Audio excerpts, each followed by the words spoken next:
So yeah, I've heard some questions where people ask me, is it really important to have a microscope? Yes, it is, but as a start it is not really necessary, but as you grow it definitely is. This laptop, it's an E15, it's an i5 12th gen, but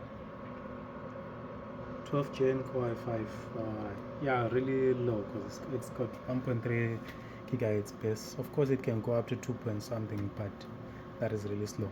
Anyways, the main issue with this laptop was that it was switching on and then off. Yeah, sometimes when you press the power button it would switch on, and then after a few minutes it would switch off. Or sometimes you would switch it on, it would, the moment it loads Windows like this, it gets to the home screen, it would switch off within like a second or something like that. So like everyone else, my assumption was that the laptop was overheating, and I couldn't be more wrong. This laptop was not overheating at all.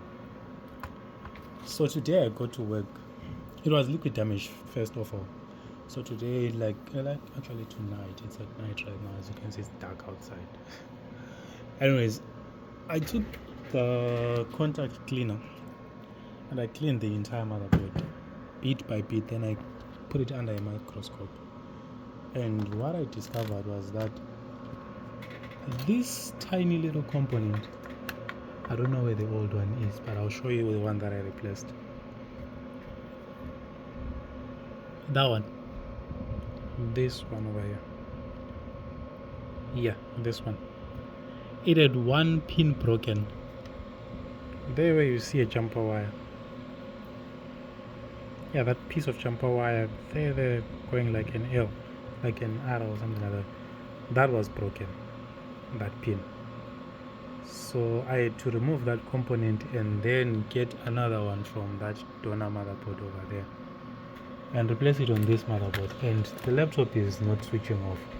So I didn't check what that component is for on the schematic. My PC is actually even off. But anyways, just by looking at the motherboard from a microscope, I could see that pin was broken. So yes, with your naked eye you would never see that. You would never ever. And you wouldn't even guess that's the issue, because after all the laptop behaves as if it's overheating. So a microscope is necessary. Then you can, only then when you've got a microscope you can look at the motherboard and see some things which you wouldn't see with your naked eye.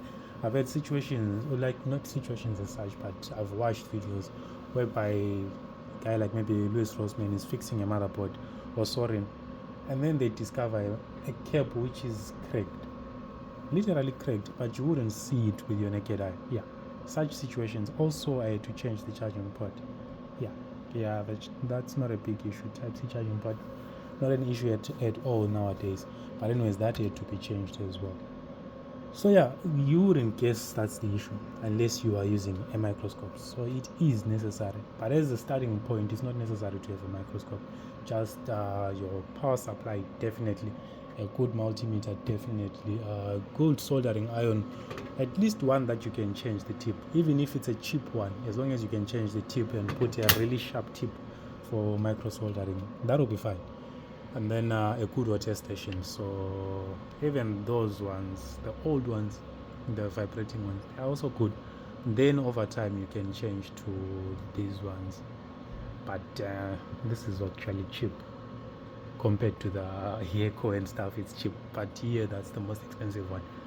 Anyways, yeah, over time, like, so things like a water station, soldering iron, and multimeter, and what is that, power supply, those are the most important tools.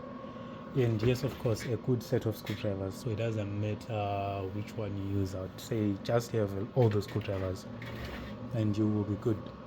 Then over time you can move on to the microscope. Short killer, it's not really necessary because you can do the same job a short killer does with a power supply. So yeah, but it's nice to just have a specific tool. Some of these tools I just buy them because I want to see how it works. Yeah, but otherwise, nah, it's not really necessary. So yeah, it's just a tip. It's not really something that you don't know. Anyways, thanks for watching. I'll see you in another one.